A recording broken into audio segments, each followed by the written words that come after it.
ఒక సదుద్దేశం, ఒక సదాశయం లేకుండా ఒకరు కన్యాకుమారి నుంచి కశ్మీర్ వరకు నడిచిన అది ఒక నిరర్ధకమైన నడకగా చరిత్రలో మిగిలిపోతుంది.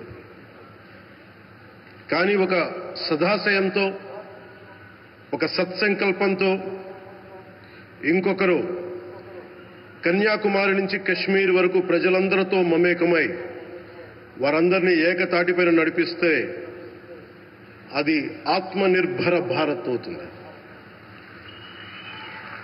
అదే కన్యాకుమారి నుంచి కశ్మీర్ వరకు ప్రజలకి వారి పరిసరాల శుభ్రత యొక్క బాధ్యతను తెలియజేస్తే అది స్వచ్ఛ భారత్ అవుతుంది.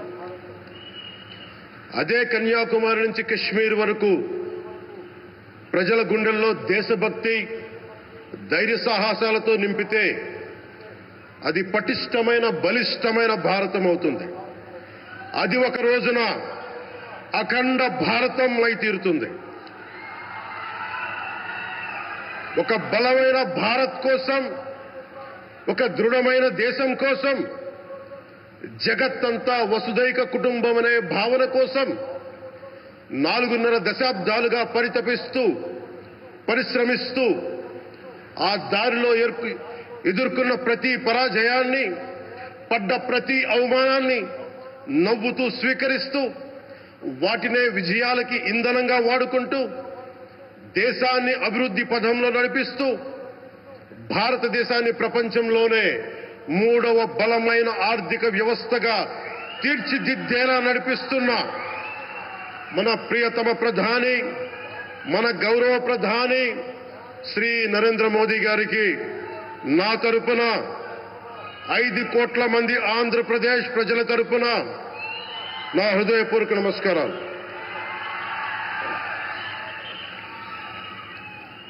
విద్యార్థి నాయకుడిగా రాజకీయాల్లో ప్రవేశించి రెవెన్యూ మంత్రిగా, ఆర్థిక మంత్రిగా మొదలై తెలుగుదేశంకి రథసారథి అయి 4వసారి ముఖ్యమంత్రి అయి తెలుగు ప్రజల్ని అభివృద్ధి పదంలో నడిపిస్తున్న దార్శనికులు, రాజకీయ ఉద్దండులు గౌరవ ముఖ్యమంత్రి శ్రీ నారా చంద్రబాబు నాయుడు గారికి నా హృదయపూర్వక నమస్కారం. తోటి మంత్రివర్గ సహచరులైన ప్రతి ఒక్కరికి, నారా లోకేష్ గారికి, ఎన్డీఏ కూటమి శాసనసభ్యులకి, నాయకులకి, బీజేపీ నాయకులందరికీ పేరు పేరున నా నమస్కారాలు. కార్యకర్తలకి నా హృదయపూర్వక నమస్కారాలు. బీజేపీ నాయకురాలు శ్రీమతి పురంధేశ్వరి గారికి నా హృదయపూర్వక నమస్కారం. మా ఎన్డీఏ కూటమికి 164 అసెంబ్లీ స్థానాలు, 21 మంది పార్లమెంట్ సభ్యులనిచ్చి మమ్మల్ని వారి విలువైన ఓటుతో వేసి గెలిచిన ప్రతి ఒక్కరికి ఆడపడుచులకి, అక్క చెల్లెలకి, పెద్దలకి, పిన్నలకి, యువతులకి, యువకులకి పేరు పేరున నా హృదయపూర్వక నమస్కారాలు. ప్రజలు ఎన్డీఏ ప్రభుత్వాన్ని నమ్మారు, నిలబడ్డారు.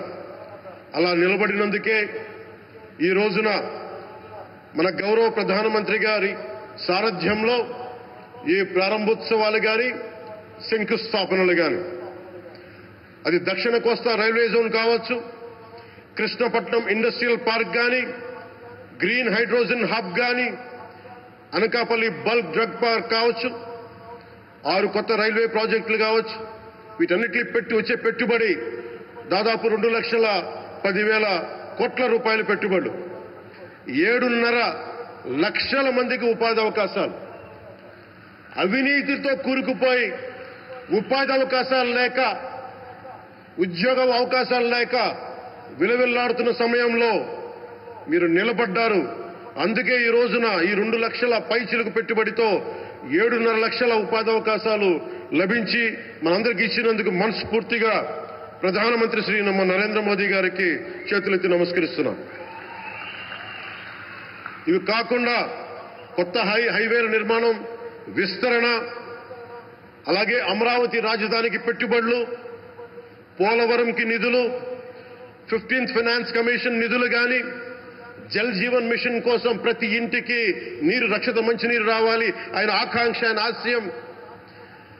మనకు గంట కాదు 24 గంటలు రావాలని పడ్డ తపన ప్రధానమంత్రి గారిది.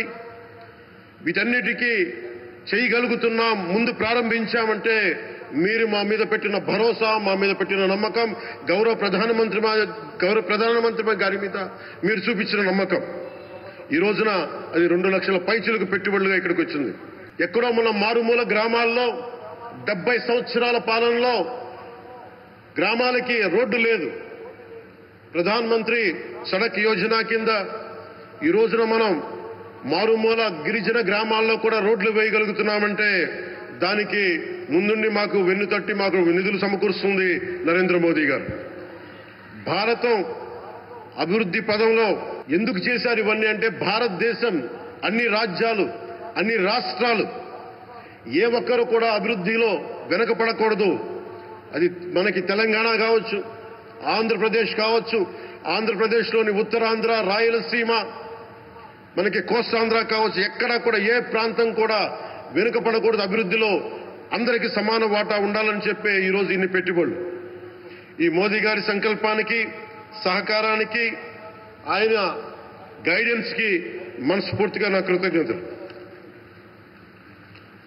5 ఏళ్ల అవినీతి అరాచక పాలనలో ఆంధ్రప్రదేశ్ అంధకారంలో కూరుకుపోయినప్పుడు ఆ రోజున మన ముందుకొచ్చి మేము ఎన్డీఏ కూటమితో మనం నిలబెడదాం, ఆంధ్రప్రదేశ్ ప్రజల ఆకాంక్షలు నిలబెడదాం, అభివృద్ధి పదంలో నడిపిద్దామని చెప్పి ఆ రోజు ఆశాజ్యోతిలో నిలబడ్డారు.